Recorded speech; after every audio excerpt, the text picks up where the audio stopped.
आज आनंदाच्या भावना आहेत, दुसरा ह्याला शब्दच नाही। आनंदाचा जर परमोच्च बिंदू कोणता असेल तर आज हे लातूरकर या ठिकाणी अनुभवत आहेत आणि महाराष्ट्रातला तमाम गरजवंत मराठा समाज अनुभवत आहे।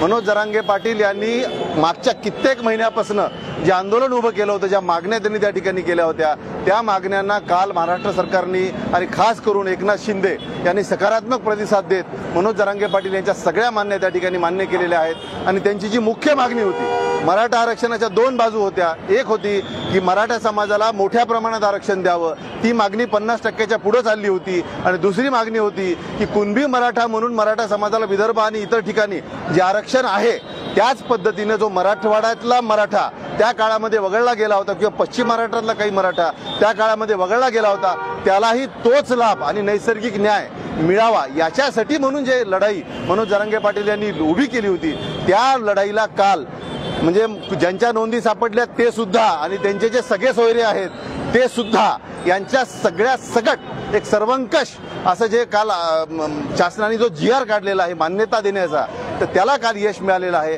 आणि आज मराठा समाजाच्या सगळ्या लोकांमध्ये अतिशय आनंदाचं वातावरण आहे, कारण मराठा समाजाचं लेकरू शिकून 92% घेत होतं तरी घरी बसत होतं आणि 82% घेतलेल्या आरक्षणामुळे प्रवेश मिळत होता। हा जो दुजाभाव मराठा समाजाच्या लेकरांच्या बाबतीत होत होता, तो दुजाभाव इथून पुढे होणार नाही, हा आनंद हा विश्वास मराठा समाजाच्या मध्ये आज आहे। आणि आपल्या लेकरा बाळांचं भलं व्हायला लागलेलं आहे, होणार आहे। या पोटी सगळ्या आया बहिणी आमच्या मराठा समाजाच्या सगळे आई वडील हे अतिशय समाधानी आहेत की आता आपल्या लेकराच्या कष्टाला तो नैसर्गिक न्याय मिळणार आहे, की जेणेकरून शिक्षणामध्ये असेल नोकरीमध्ये असेल हे त्याला प्राधान्य मिळणार आहे। त्याच्यामुळे मराठा समाजाला अतिशय मोठं यश या निमित्ताने लाभत आहे।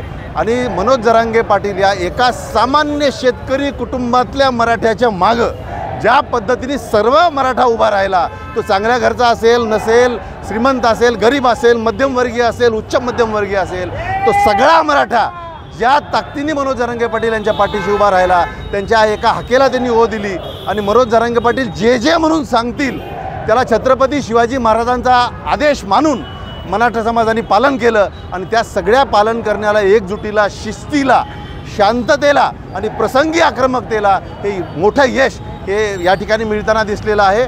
आपण पाहिलंय की वेगवेगळ्या प्रदेशामध्ये अनेक समाजांनी आपली आंदोलनं उभं केली, पण कुठल्याही आंदोलनाला असं यश लाभलं नाही जे मराठा समाजाच्या आंदोलनाला महाराष्ट्रात लाभलं।